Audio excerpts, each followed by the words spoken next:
శక్తి ఓం శక్తి ఓం శక్తి ఓం బ్రహ్మశక్తి విష్ణు శక్తి శివశక్తి ఓం శక్తి ఓం శక్తి ఓం శక్తి ఓం బ్రహ్మశక్తి విష్ణు శక్తి శివశక్తి ఓం ఆదిశక్తి మహాశక్తి పరశక్తి ఓం ఆదిశక్తి మహాశక్తి పరశక్తి ఇచ్ఛాశక్తి క్రియాశక్తి జ్ఞానశక్తి ఇచ్ఛాశక్తి క్రియాశక్తి జ్ఞానశక్తి ఓం శక్తి ఓం శక్తి ఓం శక్తి ఓం శక్తి ఓం శక్తి ఓం శక్తి బ్రహ్మశక్తి విష్ణు శక్తి శివశక్తి ఓం శ్రీ గురుభ్యో నమః. ఓం శ్రీ దక్షిణామూర్తే నమః. కర్పూరగౌరం కరుణావతారం సంసారసారం భుజగేంద్రహారం సదా వసంతం హృదయారవిందే భవం భవానీ సహితం నమామి. సర్వమంగళమాంగళ్యే శివే సర్వార్థ సాధికే శరణ్యే త్ర్యంబకే గౌరీ నారాయణి నమోస్తుతే. ఓంకారం బిందు సంయుక్తం నిత్యం ధ్యాయంతి యోగినః కామదం మోక్షదం చైవ ఓంకారాయ నమో నమః. ఆత్మస్వరూప బంధుగణ, ఇప్పుడు వారాహి అమ్మవారు నవరాత్రి ఉత్సవం సందర్భంగా నేను మొదటిసారిగా కాకినాడకు రావడం జరిగింది. అమ్మవారి యొక్క ఒక గొప్ప ఉపాసకులు భక్తుడైనటువంటి వీరబాబు గారు ఈశ్వర్ వారు ఈ ప్రయత్నం అనేది ఒక మహోన్నతమైనటువంటి ప్రయత్నం. మనము పట్టు పట్టకూడదు, పట్టిన పట్టు విడవకూడదు అంటారు. భగీరథ ప్రయత్నంలాగా మనం ఏదైతే గంగా అవతరణం కథ మీరు వినే ఉంటారు. గంగావతరణం కథ ఎందుకు వచ్చిందంటే, వారి పూర్వీకులు కపిల మహర్షి శాపవశాత్తు బూడిదైపోతారు. వారు సద్గతి ప్రాప్తి కలగలేదు. పూర్వీకులు సద్గతి ప్రాప్తి కలగడానికి ఎంతోమంది ప్రయత్నించినా విఫలమయ్యారు. అందుకే ఉద్యమేన సిద్ధ్యంతి నకార్యాణి మనోరథై నహి సింహస్య సుప్తస్య ప్రవిశంతి ముఖే మృగాః అంటారు. అందువలన ఎంతటి వారైనా సరే ఉద్యమించాలి, నడుము బిగించాలి. చీర గట్టి నడుము కట్టుకొని మీరు దిగుతారు మళ్ళీ పొలాలు. ఆ విధంగా ఏ పని చేసినా మన కార్యక్రమాన్ని మనము ప్రారంభించి ఉద్యమించాలి, సాహసం చూపెట్టాలి భయపడకుండా.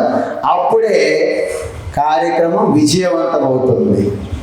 ఎందుకంటే సింహం ఎంత గొప్పదైనప్పటికీ అడవిలో నేను రాజుని అని గుహలో పడుకొని ఉంటే ఏ జంతువు కూడా సింహం దగ్గర రావు. రాజు అయినప్పటికీ తను బయటికి వెళ్ళాలి. అదేవిధంగా ప్రతి ఒక్కరు కూడా ఉద్యమించాలి.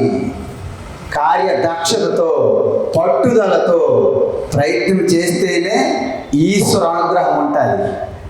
మీరు ప్రయత్నం చేయకుండా దేవుడా దేవుడా అమ్మ తల్లి, వారాహి తల్లి, భవానీ, కాళీ, శివ, విష్ణు, రామ, కృష్ణ అని మీరు ఉన్నారనుకోండి, ఏమీ జరగదు. అందుకే మన ప్రయత్నము ఈశ్వర అనుగ్రహం. ఈశ్వర అనుగ్రహం ఎవరికి ఉంటుంది? ఎవరైతే ప్రయత్నిస్తారో వారికే ఉంటుంది. భగవద్గీతలో ఇది స్పష్టంగా చెప్పారు. ఏ యథా మాం ప్రపద్యంతే తాం తథైవ భజామ్యహం మమ వర్త్మాను వర్తంతే మనుష్యా పార్థ సర్వశః అంటారు. అంటే మన ప్రతి ఒక్క మనిషి ప్రాణి యొక్క హృదయంలో పరమాత్మ ఉంటుంది. ఇప్పుడు కరెంట్ ఉంది, ఇదంతా కూడా కరెంట్ ఉందనుకోండి, బల్బు పెడితే ప్రకాశం వస్తుంది, ఫ్యాన్ పెడితే గాలి వస్తుంది, కూలర్ పెడితే కూలింగ్ వస్తుంది, హీటర్ పెడితే హీట్ వస్తుంది. ఇంతకీ కరెంటు లైటా, గాలి, కూలింగ్, హీటింగ్? కరెంట్ ఏంటి? కరెంట్ ఏమీ కాదు, అన్నింటికి వాటికి అనుగుణంగా ప్రకటన అవుతుంది. అందువలన మన హృదయంలో ఉన్నటువంటి పరమాత్మ మనం ఏది కోరితే అదే జరుగుతుంది. అందుకే మనం ఏమంటారు, యద్భావం తద్భవతి అంటారు. అందుకే ఎప్పుడు ఏడుపోహం పెట్టుకొని ఎప్పుడు నేనేం చెయ్యలేను, నేను దేనికి పనికిరాను, నేను పనికి రాని పాతకుండా అనుకున్నారనుకోండి, లోపల పరమాత్మ తథాస్తు అంటారు. అంటే నువ్వు దేనికి పనికిరాని పాతకుండలాగా ఉంటావని అర్థం.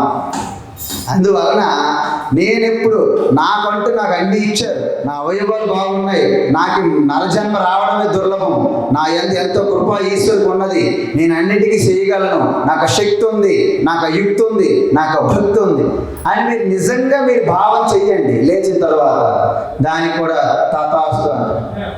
చూసారా, మీలో మనందరిలో కూడా అనంతమైన శక్తి ఉంటుంది, దాగి ఉంటుంది. దాన్ని ఎంతగా మనం ప్రకటింప చేసుకుంటే అంత, ఎంత కోరుకున్నారో అంత అంటారు. విన్నారా? అందువలన మీరెప్పుడు కూడా ఈ విషయం మర్చిపోకూడదు. లోపల ఉన్నటువంటి ఒక శక్తి ఉంటుంది, అనుమంతాను ద్రష్టాచ భర్త భోక్త మహేశ్వర. లోపల ఉన్న అంతర్యాన్ని మీరు ఏం చేస్తారు. అందుకే మీరు చెడు ఆలోచన చేశారనుకోండి, తథాస్తు, చెడు చేస్తూ ఉంటాడు. మంచి ఆలోచన చేశారనుకోండి, తథాస్తు, మంచి చేస్తుంటారు. మీరు ఇవ్వడం మొదలెట్టారనుకోండి, ఈశ్వరుడు మీకు ప్రారంభిస్తుంది, ఏదో రకం ఇస్తూనే ఉంటారు. తీసుకోవడం అలవాటు పడ్డారనుకోండి, తథాస్తు, నువ్వు ఎప్పుడు బెగ్గింగే నీ జీవితం. అందుకే ఎప్పటికి కూడా మన వాళ్ళు అంటారు, ఇంట్లో ఉండి ఎక్కడైనా చెడు మాట్లాడకు, తథాస్తు దేవత తిరుగుతూ ఉంటారు అంటారు. ఎక్కడో తిరగరు, ఇక్కడ ఉన్న తథాస్తు దేవత మీ హృదయస్థంలో ఉంటుంది, తథాస్తు దేవత. అందువలన నిరంతరము మనం ఈ సత్సంగం అనేది చేసుకోవాలి. ఇప్పుడు ఈరోజు ఇక్కడ పిఠాపురం అనేది శక్తిపీఠం ఉంది. ఎంత గొప్ప స్థానం అండి ఇది. భారతదేశంలో ఉన్నటువంటి 18 శక్తిపీఠాల్లో అత్యంత శక్తివంతమైనటువంటి శక్తిపీఠం. ఎందుకంటే చాలా శక్తిపీఠాలు ఉన్నాయి, ఉన్నప్పటికీ అంత ప్రాముఖ్యత ఉండకపోవచ్చు. కానీ ఇక్కడ శక్తిపీఠం అనేది ఇదొక అద్భుతం. సర్పవరం జంక్షన్కి దగ్గరలో ఈ శక్తిపీఠము, భావనారాయణ క్షేత్రంలో ఈ పీఠాపురం, పీఠికాపురం అనాలి యాక్చువల్గా. ఎందుకు, మీరు పురాణాల కథలు వినుంటారు. అంటే దక్ష యజ్ఞం జరిగిన ఆ సమయంలో సతీదేవి అనే జగన్మాత, జగజ్జనని జగదాంబ ప్రకృతి, ఆ సతీదేవి యొక్క అంగములు ఎక్కడెక్కడైతే విస్ఫులింగాలుగా ఎక్కడైతే పడ్డాయో ఆ విధంగా శక్తిపీఠాలు వచ్చాయని పురాణాలు చెబుతున్నారు. అలాంటిది అమ్మవారి పీఠికా స్థానం పడినటువంటి స్థలం ఇది. పీఠికాపురం పిఠాపురం అయింది. ఇక్కడ అనేక యజ్ఞయాగాలు కూడా జరిగాయి.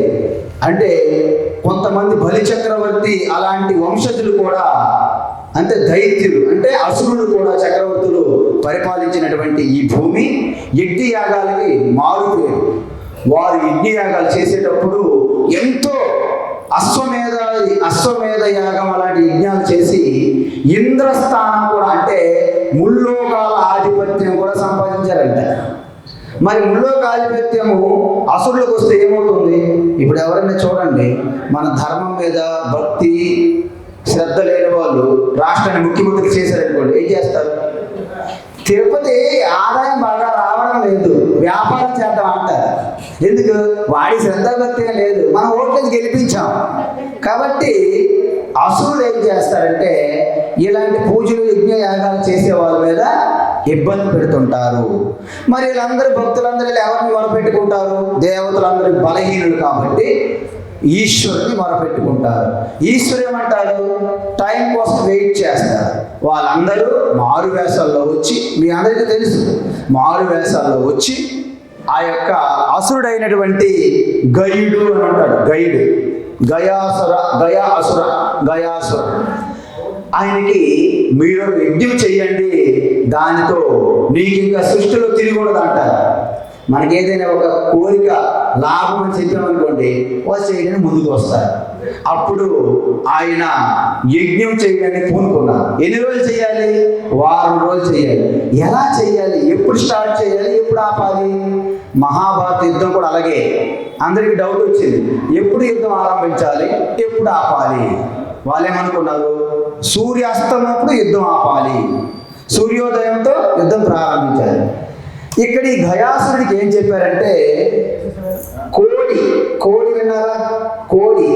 కోడి ఉదయాన్నే అరుస్తుంది, లేవండి లేవండి ఇంకెంతవరకు పడుకుంటారు అంటుంది. మనం లేవము.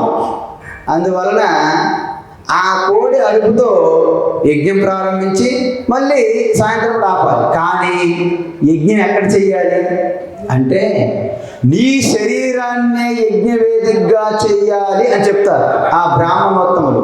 ఎవరు? వారు సాక్షాత్ శివుడు, ఈశ్వర బ్రాహ్మణ వేషంలో చెప్పారు. అయితే యజ్ఞం అయినంత వరకు నువ్వు కదలకూడదు అంటాడు. అలాగే అంటారు. ఒకవేళ యజ్ఞం కనుక పూర్తయితే ఇక సృష్టిలో ఆయన ఎవరు ఆపలేరు. కాబట్టి ఇలాంటి కథలు ఎన్నో మనకు ఉంటాయి. ఎందుకు ఇలాంటి కథలన్నీ కూడా మనకు చాలా ఉంటాయి. ఎందుకంటే బలిచక్రవర్తి అక్కడ ప్రతిజ్ఞ చేసినప్పుడు కూడా శుక్రాచార్యుడు అనేవారు అడ్డుకుంటారు, దాన్ని చేస్తారు. అదేవిధంగా మనకి మహాభారతంలో సైంధవుడికి అర్జునుడు యుద్ధమైనప్పుడు ఆ యొక్క సూర్యుని సుదర్శన చక్రంతో కృష్ణ పరమాత్మ ఆపుతారు. ఎందుకు? సాయంత్రం సూర్యాస్తమైందని అని చెప్పాలి. అప్పుడే ఆయన దొరుకుతాడు, లేకపోతే తప్పించుకుంటాడు. ఇలాంటివి మీకు అహల్య ఉంటుంది. అక్కడ ఇంద్రుడు ఉదయాన్నే అంటే ప్రాతకాలంలో కోడి అరుపుతో భ్రమ కల్పిస్తాడు. ఇవన్నీ మీరు చూశారు. అందువలన గౌతమ ముని వెళ్ళిపోతారు. అప్పుడేమైంది? ఆ కథలో మీకు తెలుసు ఏం జరిగింది అనేది. సో ఈ విధంగా ఇక్కడ కూడా గైడ్ని ఒక మభ్య పెట్టాలి, ఒక భ్రమ కల్పించాలంటే ఇంకా గైడ్ ఎప్పుడు ఇంకా స్థిరంగా ఉన్నాడు, యజ్ఞము ఫలితం వచ్చేస్తుంది. కాబట్టి సాక్షాత్ ఈశ్వరుడే కోడిగా మారి దాన్ని కోడి అరుపుగా మార్నింగ్ ఉదయం అయిపోయింది అని చెప్పేసరికి ఆయన యజ్ఞం ఆపేశాడు. యజ్ఞం విఫలమైంది. పురాణాల్లో తులసి వ్రతం కూడా అలాగే వస్తుంది. ఎందుకంటే వీళ్ళందరూ కూడా అసురులు. వాళ్ళకు మనము వ్రతాలు యజ్ఞ యాగాలు ఫలించాయి అనుకోండి, వాళ్ళ శక్తి అనంతం అయిపోతుంది. కాబట్టి ఈ క్షేత్రానికి సాక్షాత్ శివుడు కోడి రూపంలో, అంటే కుక్కుట అంటారు. కుక్కుట అంటే కోడి అని అర్థం. కుక్కుటేశ్వర అని పేరు వచ్చింది. ఇక్కడ కుక్కుటేశ్వర క్షేత్రము. అదేవిధంగా ఏ గైడ్ అయితే తన శరీరాన్ని కూడా దారబోసారో తనకు వరం కోరుకుంటాడు, నా పేరు మీద ఈ క్షేత్రానికి విరాజిల్లాలి, పాదగయ అంటారు. మరి మీకు అందరికీ తెలుసు శ్రీ దత్త పీఠం అని ఇక్కడ నుంచి ప్రసిద్ధి పొందింది. శ్రీపాద వల్లభ అంటారు, ఇక్కడ జన్మించారు, అంటే అవధూత. సో ఈ విధంగా ఎన్నో రకాల ప్రసిద్ధి ఉన్నది. అమ్మవారు ఇక్కడ పేరు పురోహితిక దేవి అంటారు. మీ అందరికీ బాగా తెలుసు. నేను మొదటిసారి వచ్చా, నాకు చాలా తక్కువ తెలుసు. ఎందుకంటే నేను పురాణాల జ్ఞానం నాకు తక్కువ. నేను ఉపనిషత్తులు భగవద్గీత మీద మేము చాలా పక్క. కథలు పురాణాలన్నీ మీకు ప్రవచనకారుల నుంచి తెలుస్తాయి, అవి మీకు చెప్పని పని లేదు. మళ్ళీ చదివిందే చదువురా, చదువు చెప్పలేం. కాబట్టి మీకు అది మూలంగా తీసుకొని చెప్పా. అందువలన ఈ పిఠాపురం అనే శక్తిపీఠం సమీపంలో ఒక వారాహి అమ్మవారు, అంటే వారాహి అమ్మవారు ఊరికే పేరు పెట్టేది ప్రదర్శన కాదు, ఇది సప్త మాతృకలు అంటారు. మీకు తెలుసు సప్త మాతృదేవోభవ అన్నారు కదా. అంటే ఈ సృష్టిలో ఒక సప్త మాతృకులని ప్రసిద్ధి పురాణాల్లో. అది బ్రాహ్మణీ రూపము, అంటే సృష్టికర్త బ్రహ్మ యొక్క శక్తి స్వరూపుని అర్థం. వైష్ణవి స్వరూపము అంటే ఈ యొక్క సృష్టిని పాలించి స్థితి కర్త శక్తి స్వరూపం వైష్ణవి. అదేవిధంగా ఆ మహేష్ అంటే శివ, పవర్ లేదా అండి శివ, కాబట్టి ఆ శివ యొక్క శక్తి స్వరూపము మాహేశ్వరి. అదేవిధంగా మనలో ఉన్నటువంటి క్రియాశక్తి స్వరూపము అంటే ఎవరు? కుమారస్వామి. కుమారస్వామి యొక్క శక్తి స్వరూపిణి కౌమారి. అదేవిధంగా సకల దేవతలకు అధిపతి దేవేంద్ర, దేవేంద్ర శక్తి స్వరూపిణి ఇంద్రాణి. అదేవిధంగా మీకు పురాణాల్లో చెప్తారు హిరణ్యాక్షుడు హిరణ్యకశిపుడు బ్రదర్స్, అన్నదమ్ములు. అంటే భూమండలాన్ని కూడా మొత్తం ప్రళయం గావించి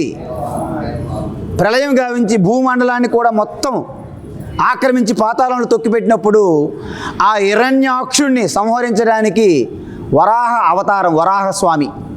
ఆ వరాహస్వామి యొక్క శక్తి స్వరూపిణియే వారాహి అమ్మవారు. కాబట్టి ఇక్కడ వారాహి అమ్మవారు అంటే మీకు ఒకటి అర్థం కావాలి. ఎంతటి అడ్డంకులనైనా, ఎంతటి అవరోధాలనైనా, ఎంతటి శత్రువుల బారి నుండి తప్పించాలన్నా, రక్షించాలన్నా, మీ ఉన్న శక్తిని మీకు ప్రకటింపజేయాలన్నా, మీలో విశ్వాసం, దృఢ విశ్వాసం కలగాలన్నా వారాహి అమ్మవారి యొక్క కల్పించే సిద్ధులు మహిమలు అన్నమాట. కాబట్టి ఈ అమ్మవారిని మీరు ఎంత భక్తి శ్రద్ధలతో మీరు పూజిస్తే, ఎందుకంటే యావత్ జగత్తంతా అమ్మవారి మహిమ, పరమాత్మ ఏముండదు. మీకు సౌందర్య లహరిలో చెప్తారు, ఏమంటారు తెలుసా? నువ్వు బ్రహ్మాండమైనటువంటి పరాత్పర శుద్ధ బ్రహ్మ చైతన్య స్వరూప పరమాత్మ, అమ్మవారి సహాయం లేకపోతే నువ్వు సృష్టి చెయ్యలేవు అంటారు. ఎవరంటారు అలాగా? శంకరాచార్య అంటారు. అమ్మవారు లేకపోతే చైతన్య పురుష ఏం చేయలేదు. కాబట్టి ఆ అమ్మవారి యొక్క పాద ధూళితోనే బ్రహ్మ సృష్టి చేశారు, మొత్తము ఈ జగత్తు సృష్టి జరిగింది. అమ్మవారి పాద ధూళితోనే ఈ సృష్టిని రక్షిస్తున్నటువంటి విష్ణు, అమ్మవారి పాదధూళితోనే ఈ యొక్క జగత్తంతటి కూడా ప్రళయం గావిస్తున్నటువంటి శివ. అంటే మీకు అర్థమైందా? అమ్మవారి కృపా కటాక్షము బ్రహ్మ విష్ణు శివకే అవసరమైనప్పుడు మనమెంత, మన బ్రతికెంత. అమ్మవారు తలుచుకుంటే మీకు ఏదైనా సాధ్యమే. మూకం కరోతి వాచాలం పంగుం లంఘయతే గిరిం యత్కృపాతమహం వందే పరమానంద మాధవం. మీకు విషయం తెలుసా? మనమేదో మనకు మాటలు వచ్చని వాగుతుంటాం, కానీ ఆ అమ్మవారి యొక్క కృప ఉంటే మోగవాళ్ళు కూడా అద్భుతమైన భాషణం చేస్తారంట. కుంటి వాళ్ళు కూడా ఎవరెస్ట్ శిఖరాలు అధిరోహిస్తారంట. ఎవరి కృప ఉంటే?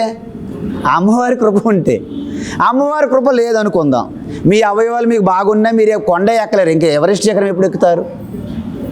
మీకు మంచి మాటకారితనం ఉన్నప్పటికీ స్టేజ్లు పట్టుకునేటప్పుడు ఊగుతుంటాం. ఎందుకు? మైక్ మొదటిసారి. కాబట్టి అమ్మవారి కృప అనేది అవసరం. అర్థమైందా? అందుకే మహాకవి కాళిదాసు రఘువంశం రాసేటప్పుడు వాగర్తావివ సంపృక్తౌ వాగర్త ప్రతిపత్తయే జగతపితరౌ వందే పార్వతీ పరమేశ్వరౌ. ఆయన రాసింది రఘువంశం, ఆయన ప్రార్థన చేసింది పార్వతీ పరమేశ్వరు. చూసారా? ఆయన రాసిన రఘువంశానికి పార్వతీ పరమేశ్వరికి ఏమైనా లింక్ ఉందా? ఏమీ లేదు. అంటే ఆయన రాసే ముందు ఆ జగత్పిత జగన్మాత వారి ఆశీర్వాదంతో ఏదైనా సాధ్యమే.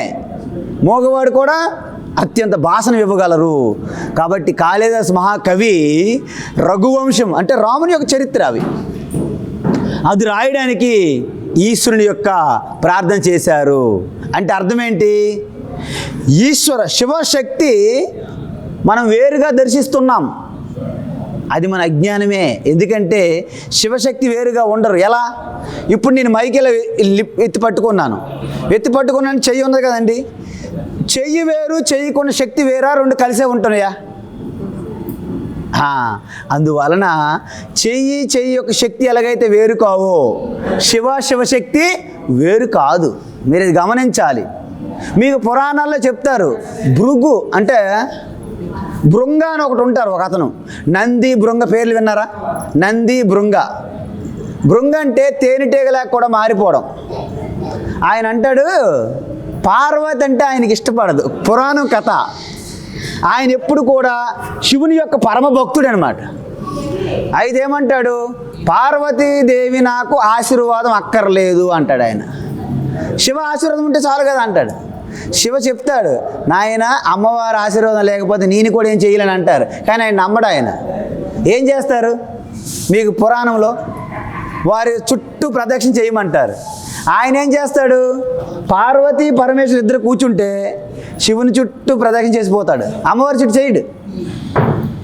అజ్ఞానం, పూర్తి జ్ఞానం కాదు అది. అయితే అలా కాదని చెప్పి అమ్మవారు శివ పార్వతులు మీకు తెలుసు చాలా విశాలమైన విరాట్ రూపం ధరిస్తారు. అయినప్పటికీ కూడా ఆయన ఏం చేస్తాడు, అయినప్పటికీ కూడా ఆయన ఏం చేస్తాడు, ఒక భృంగ అంటే ఒక తేనెటీగలాగా మారి ఆ చివరికి వెళ్ళి ఆ శివుని యొక్క శిరస్సు చుట్టూ తిరుగుతారు తప్ప పార్వతి చుట్టూ ప్రదక్షిణ చేయడు.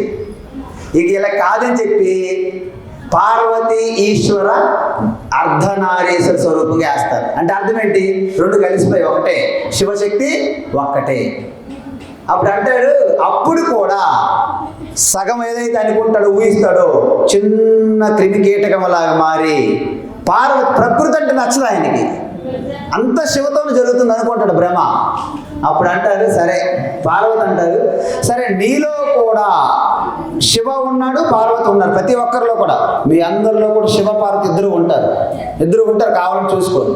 ఏంటి పార్వతి ఏం చెప్పాలా, మీలో ఏది పార్వతి, మీ శరీరం పార్వతి, మీ చూపు వినికిడి ఇంద్రియాలు ఉన్నాయా, ఇవన్నీ పార్వతే, మీ మనసు పార్వతే, మీ బుద్ధి పార్వతే, సర్వం పార్వతే, గుండు కొట్టుకోవడం పార్వతే, అంత పార్వతే. శివ వాటన్నిటికీ చేతన తత్వం అందిస్తున్న చైతన్యం శివ.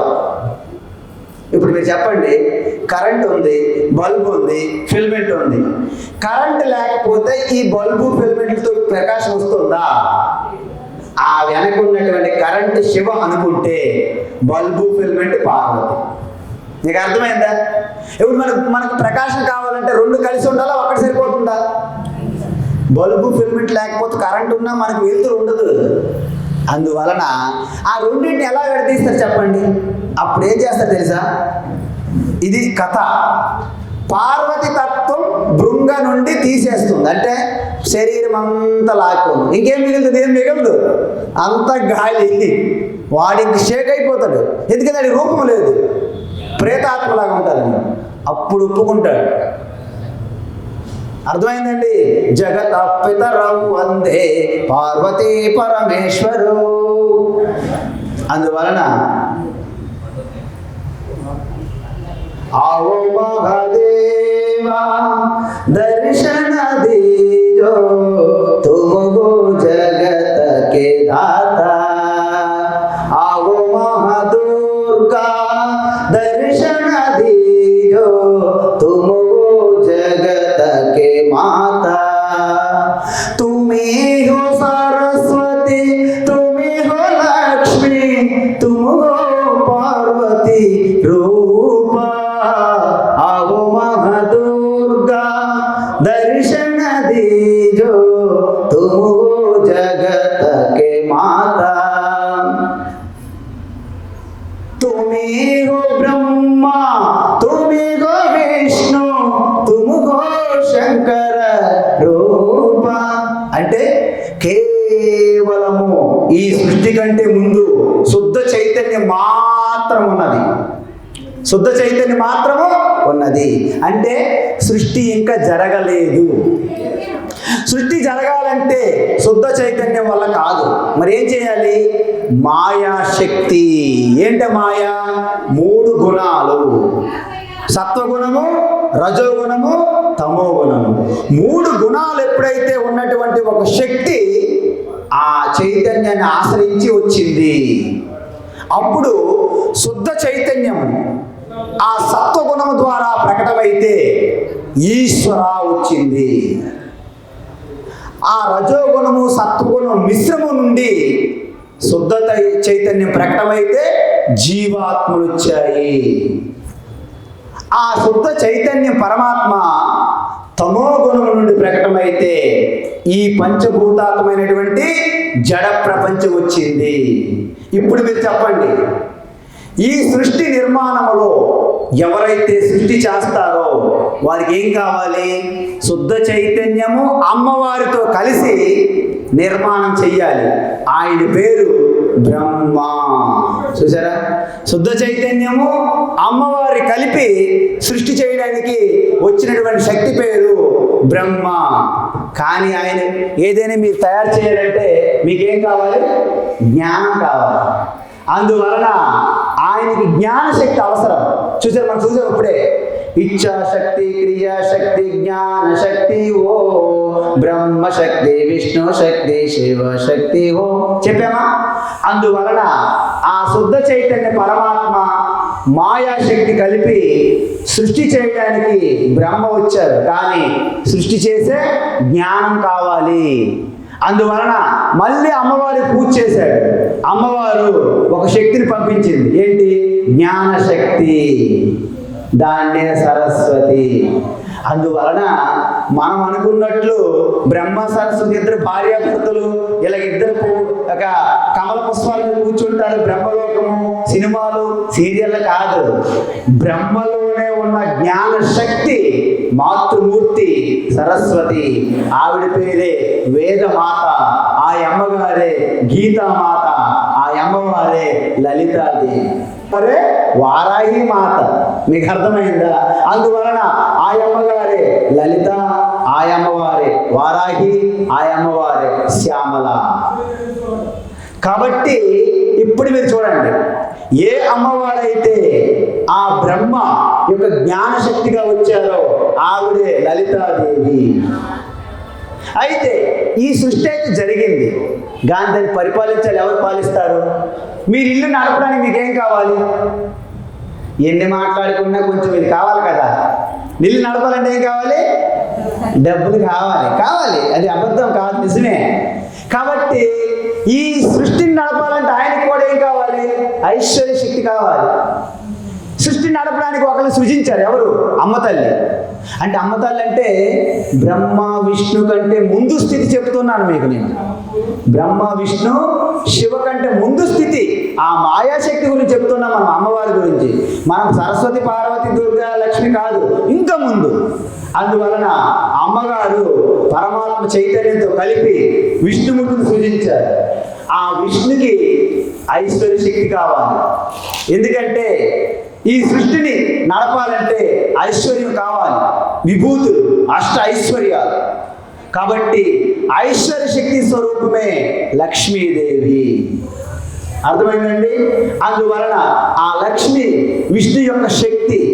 మనం అనుకున్నట్లు ఏది క్షీరసాగరంలో ఈ కాళ్ళు మసాజ్ చేస్తున్నట్టు ఉన్నట్టు లక్ష్మి కాదు. విష్ణుమూర్తి యొక్క శక్తి స్వరూపమే లక్ష్మి, ఐశ్వర్య శక్తి. ఇవన్నీ ఫిగరేటివ్ బొమ్మలుగా మనం చూపెడతారు.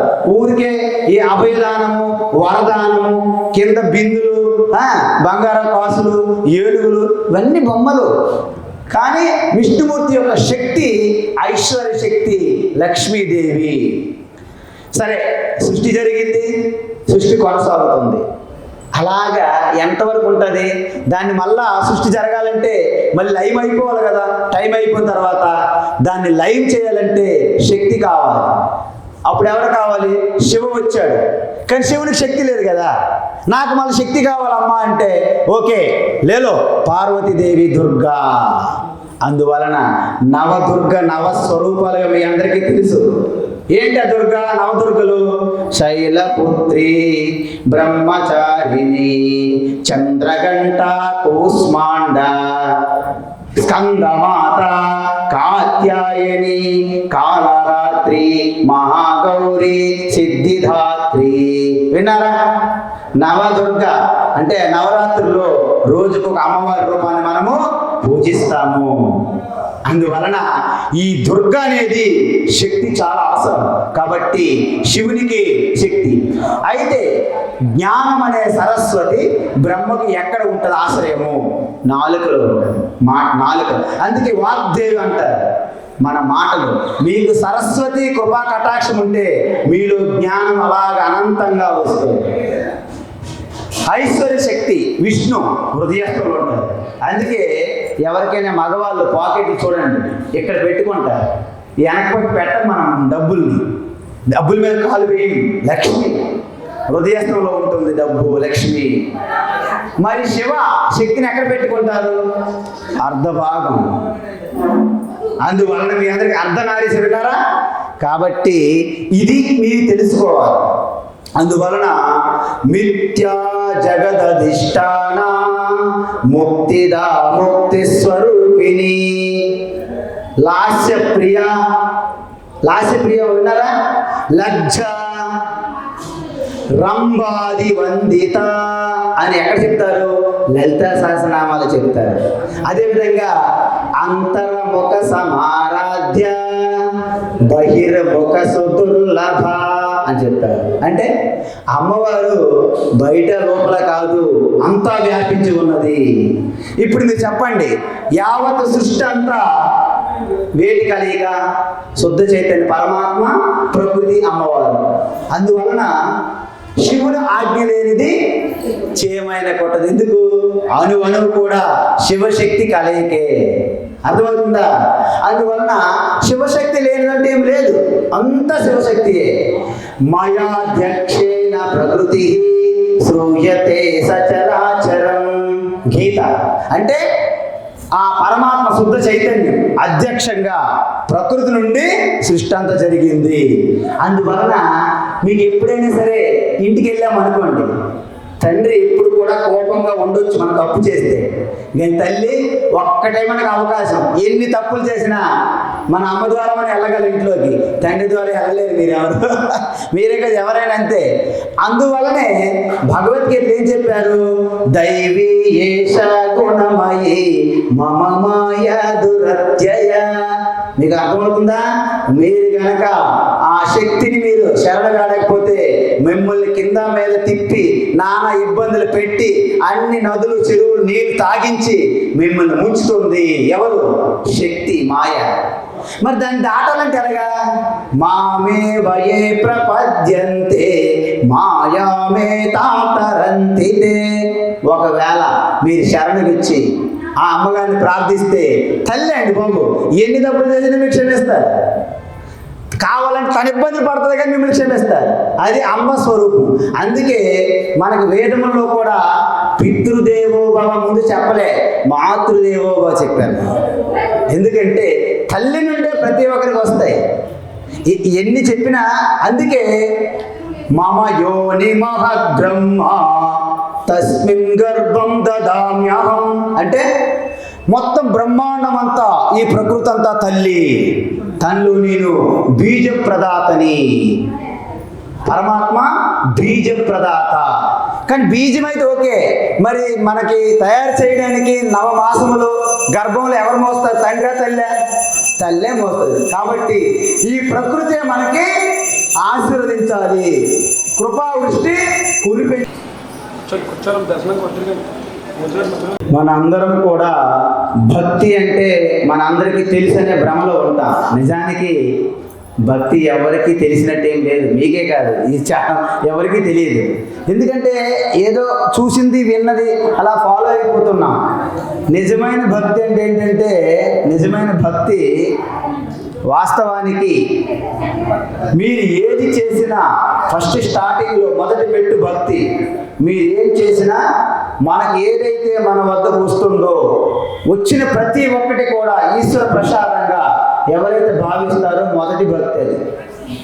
తర్వాత రెండో భక్తి ఏంటంటే మనం చేసే ప్రతి ఒక్కటి ఈశ్వరుని పూజగా చేస్తున్నాము, ఈశ్వర ఆ అమ్మవారి యొక్క కృపతోనే చేస్తున్నాం, జరుగుతుంది అని తెలుసుకుంటే రెండవ మెట్టు భక్తి.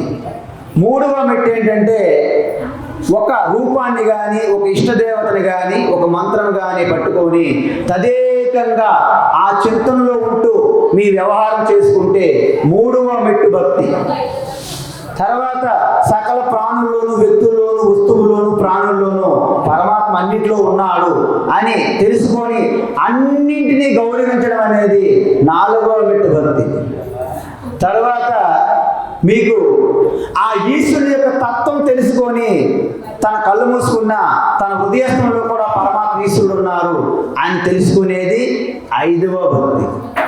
ఈ విధంగా మీరు ఎక్కడ మీరు ఉన్నారో మీరు చెక్ చేసుకోవాలి. అంతే తప్ప అందరం కూడా సమానంగా భక్తి చేస్తున్నాం అనేది భ్రమ. అందరూ సమానం భక్తి చేయలేరు, చేయకూడదు అవదు. ఎందుకంటే మన మనస్సు విధానాలు వేరు, మీ ఆలోచన వేరు, నా ఆలోచన వేరు.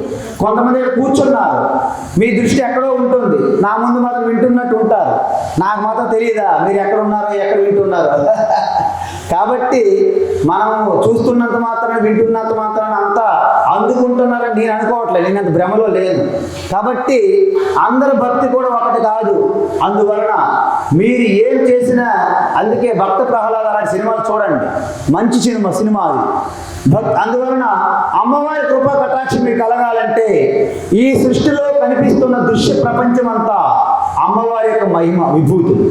అందువలన మీకు అష్ట ఐశ్వర్యములు కలగాలంటే అమ్మవారి కృప కావాలి. ధనలక్ష్మి, ధాన్యలక్ష్మి, ధైర్యలక్ష్మి, విజయలక్ష్మి, విద్యాలక్ష్మి, ఇవన్నీ మీకు తెలుసు. ఇవన్నీ కలిగిన తర్వాతనే అమ్మవారి యొక్క మహిమ తెలుస్తుంది. కాబట్టి మీ అందరికీ అమ్మవారి యొక్క కృపా కటాక్షం కలగాలి. అదేవిధంగా పూజ చేసేటప్పుడు 100% పూజలోనే లగ్నం అవ్వాలి. వినేటప్పుడు, జ్ఞానం తెలుసుకునేటప్పుడు వాటి వైపు దృష్టి పెట్టకూడదు. ఎక్కడ సగం అక్కడ సగం అయితే త్రిశంకో స్వర్గంలాగా భూమి మీద ఉండరు, స్వర్గానికి ఉండరు, మధ్యన ఏలాడుతుంటారు. కాబట్టి మీరు వినేటప్పుడు, తెలుసుకునేటప్పుడు 10 నిమిషాలైనా 5 నిమిషాలైనా శ్రద్ధగా ఏకాగ్రత వినండి. మిగతా సమయంలో పూజ చేయండి. అందుకే మీ పూజ అంటే కేవలం టెంపుల్కి వెళ్ళే కాదు, మీ వంటగదిలో కూడా మీరు ధ్యానంతో విష్ణు సహస్రనామము, లలిత సహస్రనామము పారాయణ చేసుకుంటూ వంట చేయొచ్చు.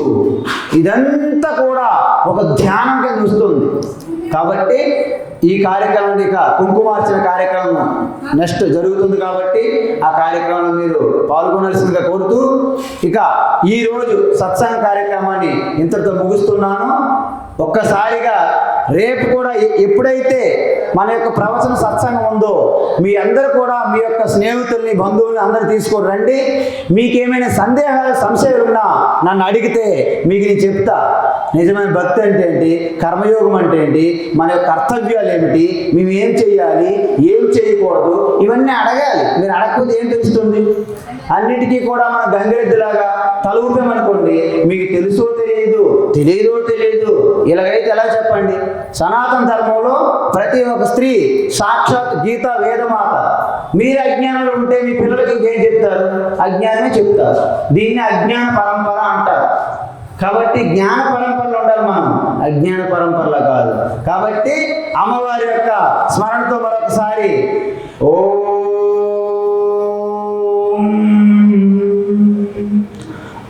నమః శివాయ, ఓం నమః శివాయ, ఓం నమః శివాయ, ఓం నమః శివాయ, ఓం నమః శివాయ, ఓం నమః శివాయ, ఓం నమః శివాయ, ఓం నమః శివాయ. హరి ఓం తత్సత్. సర్వం శివార్పణమస్తు. హరి ఓం. సకలం